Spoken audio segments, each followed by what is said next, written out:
expressed in this show belong to the person expressing them. They do not purport to reflect the opinions or views of Rancher or any Were other they just entity. watching us drink coffee and troubleshoot this whole time? Sort of. What happened? All right, it's not my fault. Not my fault. That's what you always says Not on my fault. show. Not my fault. Not my fault. OBS, the streaming software that I use, does this really annoying thing where sometimes you open it and it's like, I will do an update. You can't cancel it. So it did an update this morning. Seconds before Yeah, we go literally, I live. opened it up and I'm like, oh, great, okay, that's going to take like 7 minutes to download. And in doing its update, it also decided that it would be a super awesome idea to delete all of my stream settings. So I went, go live, and it was like, no.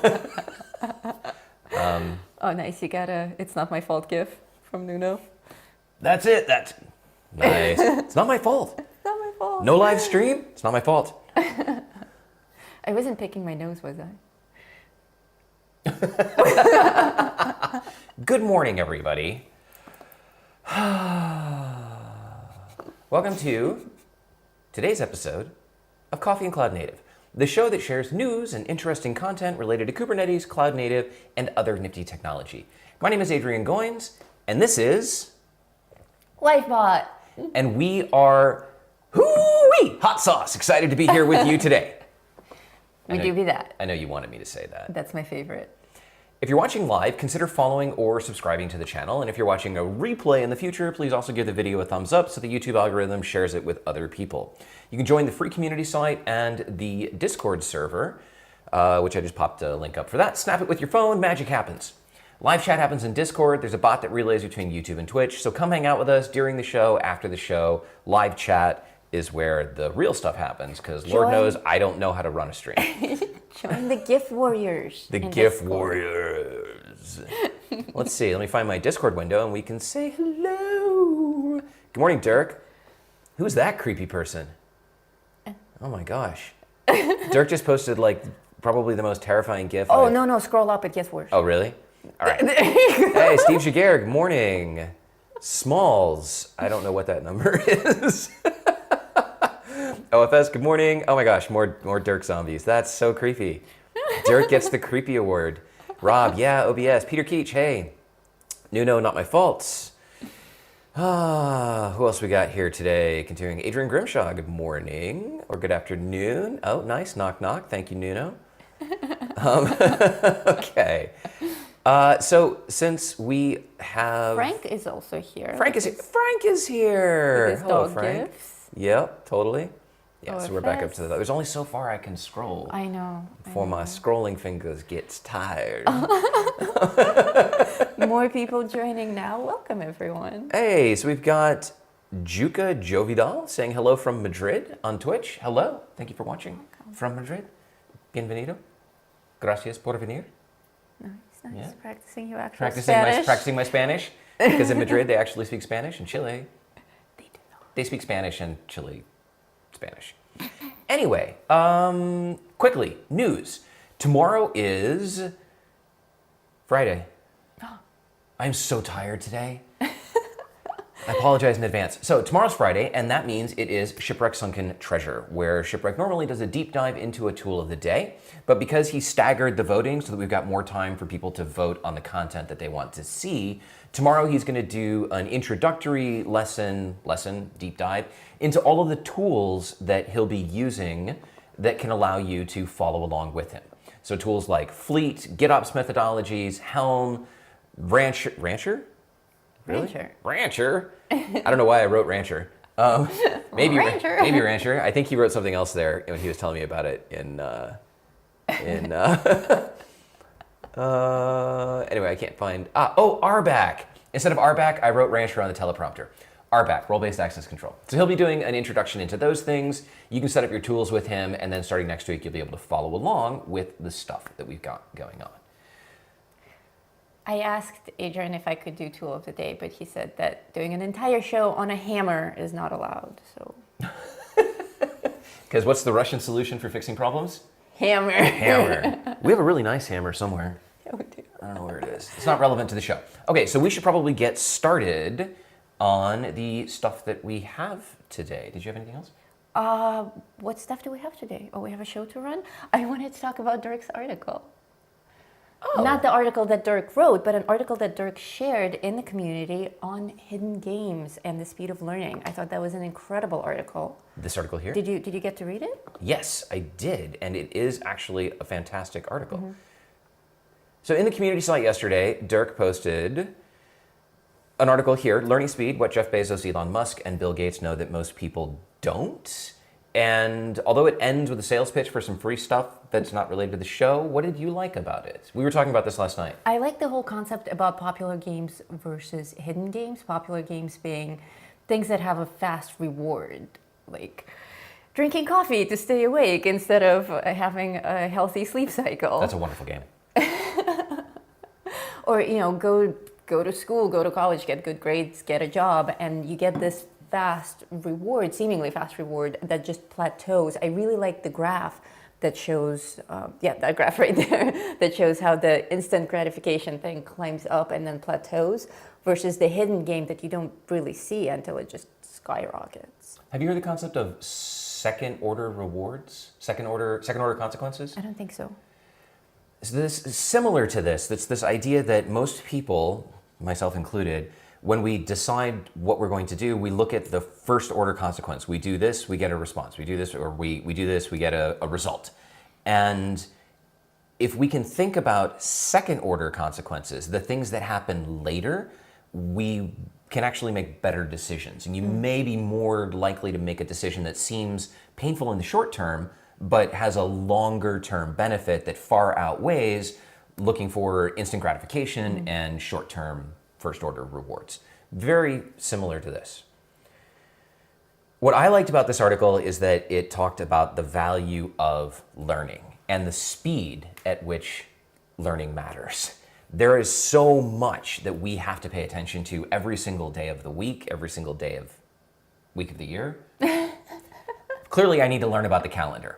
There's so much going on, and it's so difficult to keep up with it that normal learning systems don't work. Go to college, spend 9 weeks or 18 weeks taking a class for whatever. Yeah, but if you can compress that, then you'll learn more in a shorter period of time, and you'll be able to do more in your life. And learn things that you remember and apply it to the rest of your life. So the article ends with access to this individual's course material. It's a really great article. It's very long.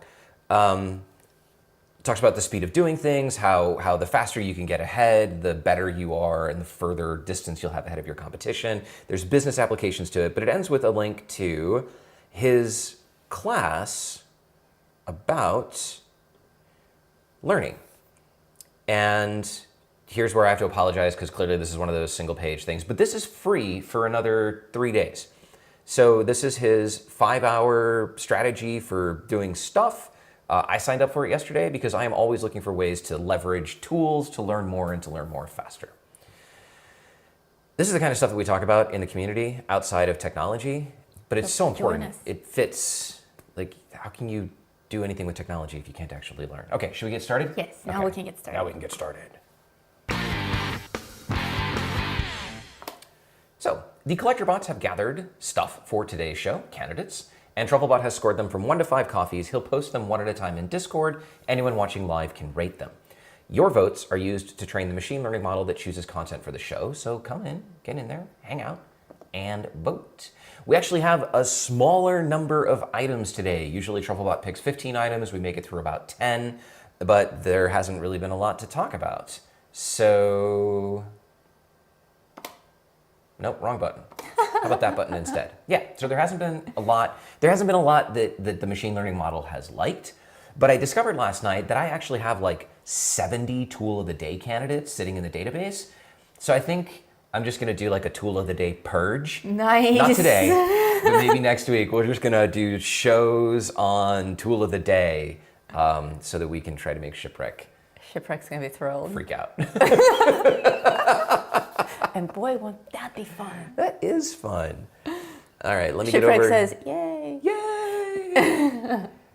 Let me get over into the live voting Oh, channel. I see a hammer in there. Yay, my kind of tool. Oh, let's not do this with cap locks. Okay. Yeah, caps lock, that's not gonna work. Caps always look like somebody's yelling at you. Trufflebot? Hello, Laden. No Trufflebot. Where'd Trufflebot go? Hello? Trufflebot's not with us. Trufflebot loaded 10 items, but he doesn't want to show them to me. Well, that makes it really hard to do a show.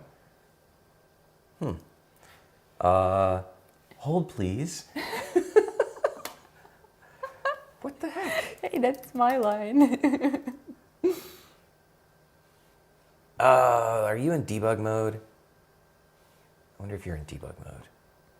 No, you're not. You just suck. That's all. That's a bigger problem. Can you reset? Okay, let me go figure out what's wrong with Trufflebot. Why would Trufflebot load and then In the meantime, fail? we will have a puppet show. We should actually have like CNC and sock puppets. Yeah. Oh, thank you for that hammer time gif, Smalls.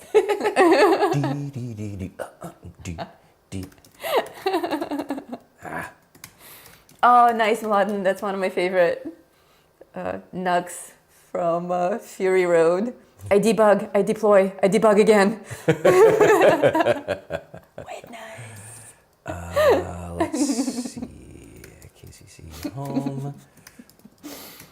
Sorry, this shouldn't be happening. Today is a wonky technology day, apparently.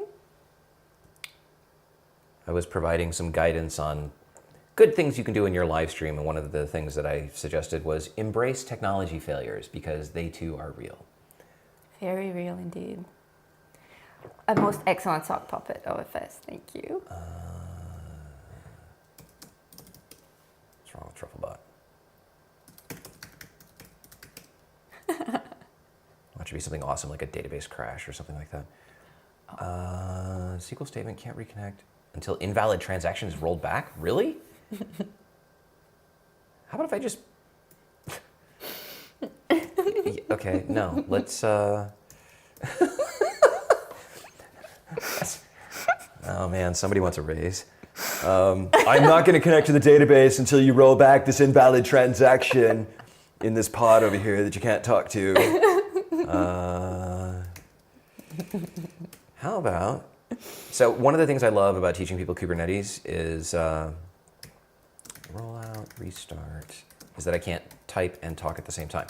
I always tell people that deleting stuff is a totally valid troubleshooting step. Oh, it doesn't have the... Okay. So when something's not working and it's, you know, clearly it's like, well, I could probably spend time to figure out what the problem is here, but maybe if I just restart it, it'll work again. And it does. Totally valid. So let's see, Stern, Trufflebot. Oh my God, Peter, a shark suit? Really? I think we need one. Trufflebot, do. Trufflebot, do. Trufflebot should restart. Come on, truffle butt. Quick esque. Butt. Truffle butt. Truffle butt. Yes, we are grown-ups here. We have a new pod starting. New pod starting in 12, 11. What's going on in the chat? Lots of gifs of things on fire. and skeletons waiting for something to happen.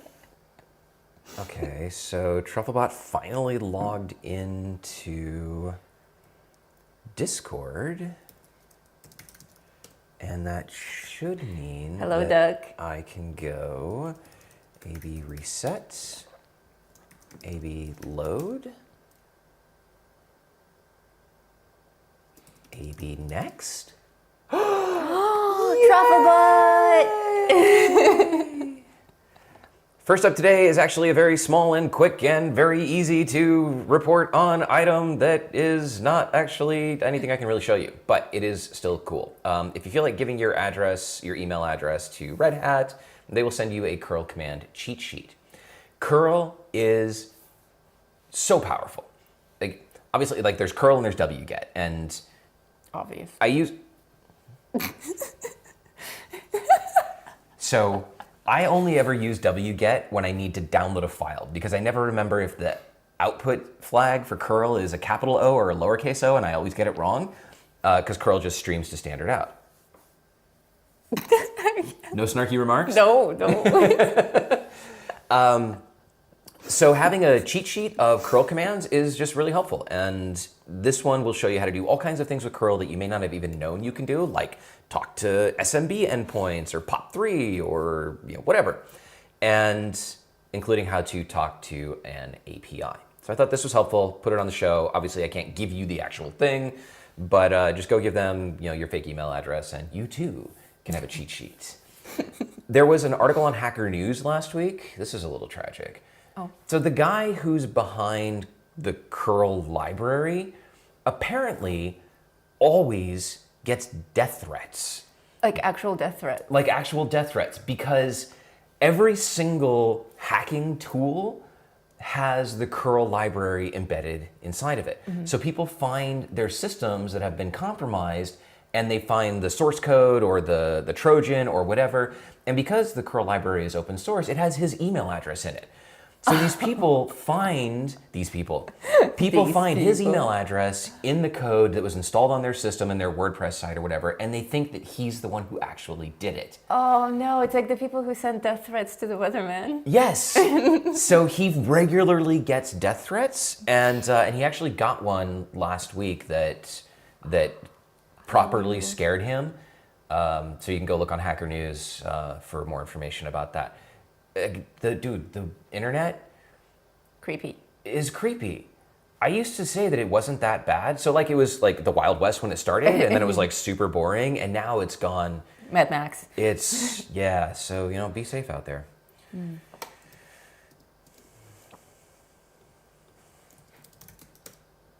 I might run the show long. Or I might just run through all of these things really fast. You can always break something and then fix it. I did that already. Oh. We're out of options. Here's an article from Salesforce about how they do zero downtime node patching in a Kubernetes cluster. And while that sounds like a really cool title, this is not something new and innovative. Mostly. Mostly. I expect to see a mostly GIF up there. So what they do is it consolidates all of the information that you need to pay attention to when you're doing stuff in Kubernetes. So if you're doing application termination, you can use pre-stop hooks to make sure that your app terminates gracefully. You should have handlers in your app that respond to sigterm and sigint, so that when Kubernetes says, hey, go shut yourself down, it doesn't just go bleh and jump out a window. Like that. Like that. How many of you have ever had an app do that? Well, we just saw Trufflebot do it. I will not, and then you roll back that transaction. Roll it back. That's what Trufflebot sounds like.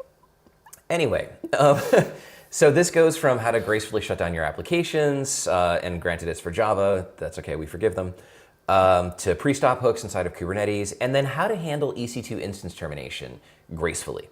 And what they did that makes this cool enough to put on the show is they use Lambda for that within AWS. So they receive a termination notice from the autoscaling group that sets a wait flag that triggers a thing that has Lambda, cordon and drain the node. I guess they just drain it, but they say that they cordon it and then drain it.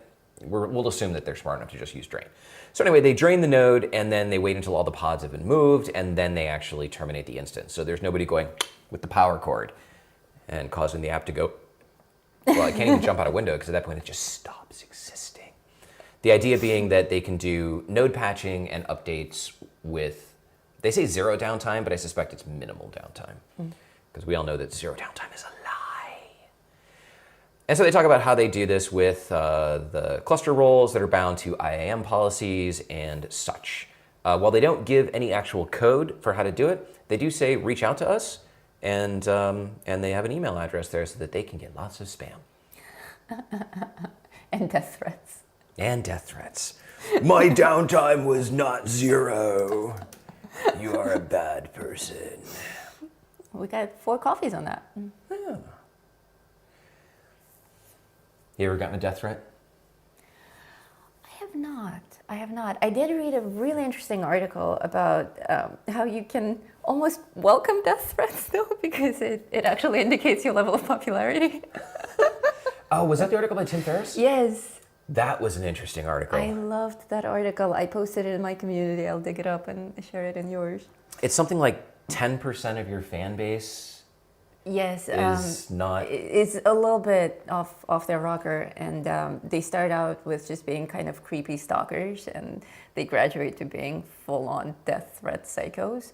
But as you get more followers, like if you have 100, maybe you'll have one creepy troll in there that you'll never hear from. If you have a thousand, maybe you'll have 2 people that are actually sending you letters, confessing their eternal love for you, or else. You had that But military guy if that you was had- confessing his love for you. Yeah. I always get the creepy military dudes. Not actual death threats yet, though. Okay. But once you cross like several million or something followers, then you start getting actual Yeah, death Tim threats. Ferriss had like people trying to break into his house and like showing up, and it's bizarre. There's a Japanese dude who was able to figure out where some Japanese pop star lived by looking at a photo that was taken and zooming in on the reflection in her eye, and then could figure out where, like, what the building was that she was at, and like went to her house. Creepy. All right, so Kubernetes Handbook. This is from last year, but why did I put this in here? Yes, because we do have people in the community who are learning about Kubernetes, and this is a wonderful scenario-based system that's totally free. It's off of Free Code Camp for learning about everything related to Kubernetes. So if you're just starting your Kubernetes journey, Free Code Camp is great, Learn K8s is great, and then there are also paid courses. But there are so many free resources out there that are fantastic for you. This is comprehensive and is backed by a repository. But then there was this other article in here. So there's a repo that, whatever, somewhere in here there's a repo. But since we were short on time, let's jump over to. And battery. Really? Yeah. Oh, you got 21%. You'll be fine. I started at 36. Okay. Anyway, so it says Kubernetes is the number 3 most loved platform and the number 3 most wanted platform. And I was like, oh, that's interesting. What are the other ones? So as far as wanted, apparently people want Docker and AWS more than Kubernetes. That's pretty telling, because we all think that Kubernetes is like number 1, and it's actually not. Wait, followed by wanted, not used. wanted. Yeah, people want Kubernetes. Followed by Linux, then Android, then GCP, Raspberry Pi, and WordPress is down at 2.6% of the people actually want it. Only slightly less than Slack apps and integration. So then I went to loved, and it's like, people love Linux. That's true. People who use Linux and love Linux love their Linux. Followed by Docker, Kubernetes, AWS, Raspberry Pi, Mac OS, Windows shows up somewhere down below. WordPress is at the very bottom of what people love. And then I went to dreaded. WordPress. WordPress is the number 1 most dreaded platform, followed by IBM Cloud, Heroku, Slack apps, Arduino, Android, and then so on and so forth. I don't know, they probably interviewed like 100 people, but it's pretty funny. Oh yeah, I didn't open that in a new tab. So anyway, Kubernetes Handbook, learning materials, education. I'm gonna continue, so if you have to drop off, we will miss you, but because we started late, I wanna make sure that you get, because this is gonna go up on YouTube later and people won't understand why it's a 20-minute video. And all of you watching on YouTube, don't forget.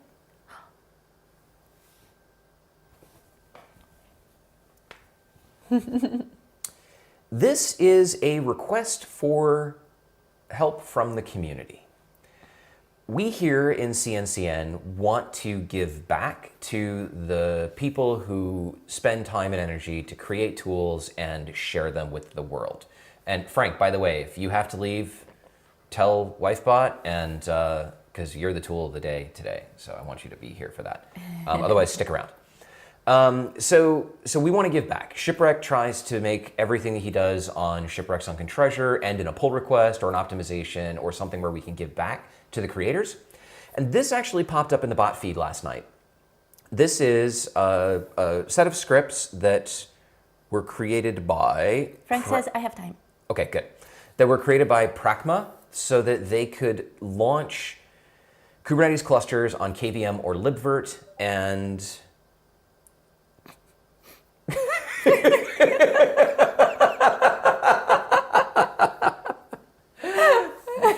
Yes, Frank is the tool of the day. I think if anybody watching the show is going to be today's tool, it's Trufflebot. Trufflebot that's like, I ain't playing. Just glitched out. It happens. So they created some tools to launch Kubernetes clusters with RKE on KVM with some dynamic stuff. KVM is popping up a lot these days. I'm not sure why, but apparently more people are doing stuff directly with KVM, libvirt, QEMU, stuff like that. And I was going to just first put it on the show and be like, hey, this is great. So you can just run this provisioner script, you get 3 nodes, and then you can run install rancher server.sh. But wait, before you go off and do this, notice that it will create a service account for Tiller, which means it's using Helm v2. So I went and looked at the scripts and looked at install rancher, and this was last updated on September 20th of 2019. Now what the script does is it's not complicated. It just needs to have some updates for modern cert manager with installing the CRDs and update it for Helm v3 and such. Maybe make the host name dynamic so that we're not all running rancher.procma.com. I opened an issue and asked him to update it, and then I decided I would put it on the show anyway to put it out there to you guys as some low-hanging fruit. If you have a few minutes, if any of you want to go and grab this, make a PR, submit it back to him, because ultimately the tool is helpful if you are in this kind of environment, and anything that gets people from wanting to do something to having the thing available as quickly as possible is a fantastic utility in my opinion.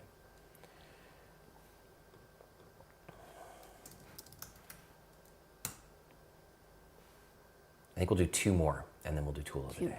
We got 4 coffees on that one as well. Yeah. This one. This one. The Software Planet group received a call from a customer asking for a little bit of help. A little bit of help turned out to be we had another vendor who created an EKS cluster for us and then went away, and now we can't access that EKS cluster. Can you help? It turned out that it's not just that the other vendor went away, but when the other vendor went away, this particular client deleted all of their accounts. And it was only after deleting all of their IAM accounts that they discovered that when you first create an EKS cluster, the IAM entity that created the cluster is added to Kubernetes RBAC auth table as the administrator with the system master's permission. Initially, only that IAM user can make calls to the Kubernetes API server. So that was never, there were no other admin users added, and then they nuked that IAM account and they were left with an EKS cluster that they couldn't access. What's interesting about this is how they solved it, which is first they discovered that the entire system was created from Terraform, infrastructure as code content. So they were able to see how it was built. That enabled them to determine the name of the account that created the cluster. And then they figured out that all they had to do, this is so preposterous, all they had to do was create a new IAM user with the same name. And suddenly it could access the EKS cluster. That doesn't sound like security to me. Like if the user object is actually a user object and you delete the user object, like if I delete Wifebot, and then I bring somebody else in and I say, your name is Wifebot, it's not the same. It's not the same at all. No. So yeah, interesting, nice, cute little story. If you have an EKS cluster, just know that all anybody has to do to get access to it is create an IAM user with the same name. It's pretty funny. Within your organization, obviously, there's like some limits and stuff like that, but come on.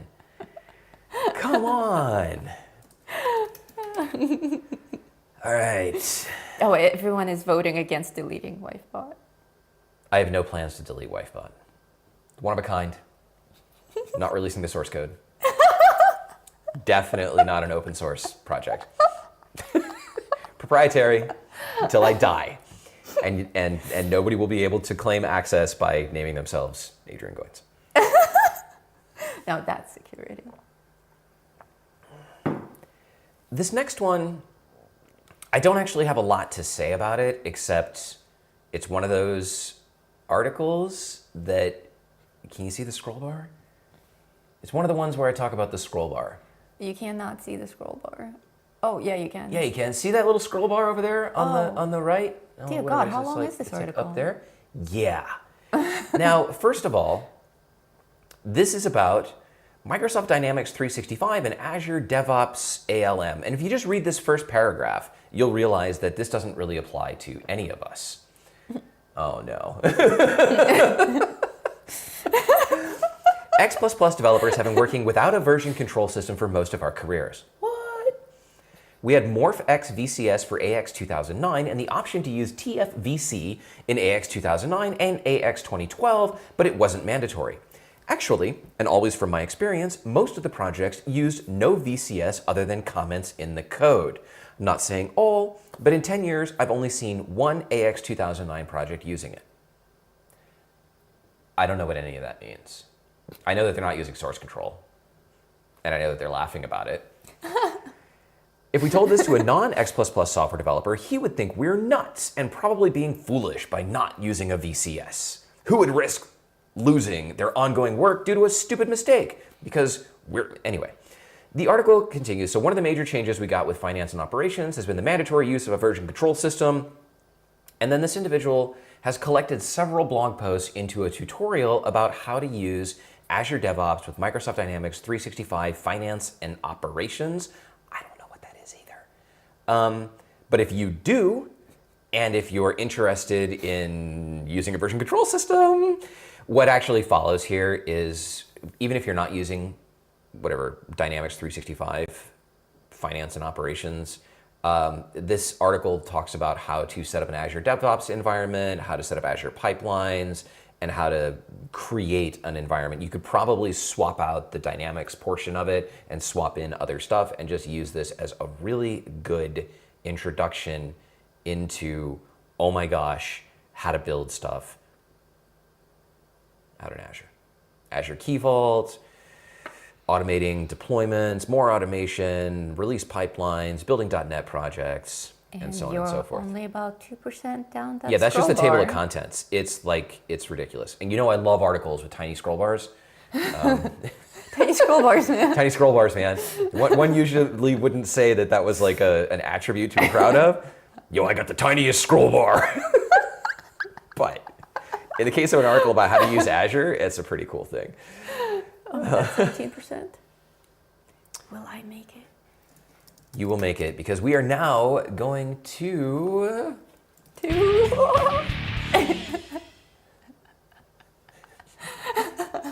When I run the stinger, we're not muted.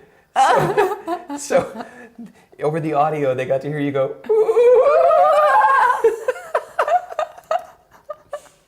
Today's tool of the day comes from once again, our very own awesome Frank J. Because I still don't know how to say his last name. Frank is on fire. Wait, have you asked him how to say his last name? No, because it's in text. And no, I haven't. Frank J. Okay. So Frank's been working with Kyverno. Kyverno provides two types of validation, either auditing, where it just reports on problems, or enforcement. And it creates policy reports, which you can access with kubectl. And he says, because I can't find a simple solution to get a general overview of these policy reports and policy report results, I created a tool to send the information from policy reports to Grafana Loki. Right there, awesomeness. Hey, something doesn't exist. I'd like for it to exist. I will make it. And then I will share it with the rest of everybody. He's already shared this with Kyverno, and I know that Rawcode tweeted about it, and Jim made an issue, or I don't know if they're going to incorporate this, but this is amazing. It's how to install it with Helm v3, how to configure the policy priorities, how to set up a monitoring stack, and then the dashboards for actually reporting on the sample stuff. The policy reports themselves, if I just jump over to that really quick, you can see, we'll show you. Oh, Frank says, awesomely timed article. I just deployed Loki this week. Frank. Oh, sorry, Peter says Peter that said to that. Frank. To Frank. like Frank says that about Frank the article. doesn't know. So policy reports, you can see when you get them in kubectl, they'll tell you the status of things per namespace, as well as for any cluster scoped things. You can view the violations when you look at the output of the YAML, but this is all just in text. So now you can at least get an overview of how many violations exist by namespace, by, if I click on this, does it become larger? Sort of does. Woo. So yeah, so failing policies by namespace, failing policies graph, and then what namespace, what kind, and the actual information on what policy rules are failing, and everything in a beautiful dashboard. Frank says, actual Frank, it also creates Prometheus metrics. Loki is not required for the dashboard. Okay. I considered, Frank, just so you know, I considered surprising you by calling you and being like, tell us about the tool. But then I decided I wouldn't put you on the spot. So Frank has released this. So right now it talks to Loki, dashboards in Grafana, does Prometheus metrics. He wants to expand it to additional functionality. If this is something you would use, join the project, give him some feedback, submit PRs. I mean, well, don't just submit PRs, open issues. It's his project. Ask him if, tell him what you would like to do, work out a system, build it, submit PRs. That's actually the nice way to do it. I am guilty of like fixing things to run the way I want them to and then submitting PRs back to the upstream project and then being like, we don't actually need this. Thank you. Fine, I'm gonna leave, go run it myself. And that's how you end up with forked projects that you haven't updated in 4 years. Not like I have any of those. Anyway, anyway, so this is from Frank. This is Policy Reporter for Kyverno. Thank you, Frank. And with that, Adrian will vote. Adrian will end the tool of the day. 5 coffees. Yeah. Nice. And we will. What do we do? Puppet show.